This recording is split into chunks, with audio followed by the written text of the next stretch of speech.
Tendon bura mar Safina Party Jimmy Wanjigi onyiso luoro ni gope ma Kenya dhi ole pachoka mar loyo pek mar budget manyien nyalo keto Kenya e kamarach. Wanjigi bende onyiso jod bura mondo mi obi okwed paro mar chik omenda ma higani ma geto jiwo yor choko ne sirikal.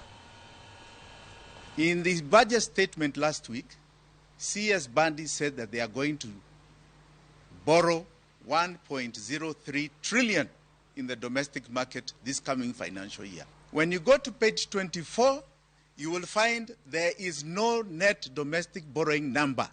It does not exist. It is zero and has never existed, even in the previous years if you look at each column. So this claim of domestic borrowing being legal, it is not. I want to call on a total rejection of the finance bill. The finance bill is hoping to levy taxes of another 120 billion shillings from us. We cannot afford it.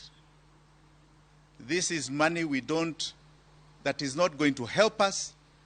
The budget is not a people's budget. It is a budget premised on sustaining illegal borrowing